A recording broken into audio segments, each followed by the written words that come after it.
As the referee blew the final whistle, sealing Spain's 1-0 victory, the crushing weight of the moment hit Cristiano Ronaldo all at once.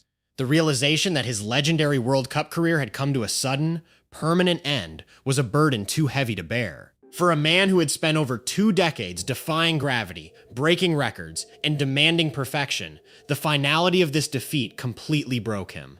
Ronaldo dropped heavily to his knees right on the AT&T Stadium turf, burying his face in his hands as the first wave of overwhelming grief took over. His chest heaved with heavy, ragged sobs, his shoulders shaking uncontrollably under the iconic red jersey. The joyous, deafening celebrations of the Spanish players became a distant blur of noise as he sat there, completely shattered and weeping openly in the center of the pitch. Peeking through his fingers, his eyes were bloodshot and filled with absolute heartbreak, staring blankly at the grass.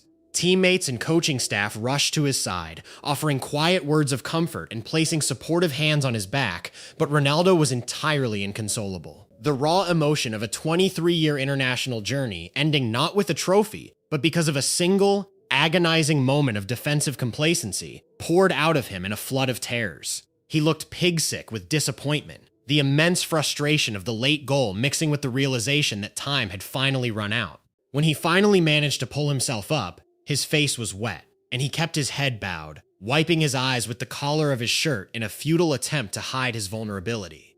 As he slowly began the long, painful walk toward the tunnel, he looked up one last time at the roaring stands. He offered a faint, tearful wave to the traveling Portuguese supporters who were chanting his name in consolation, his face twisted in pure grief. It was an incredibly emotional and heartbreaking final image of one of football's greatest giants, leaving the grandest stage of all, not in a flash of glory, but in a quiet, devastating storm of tears.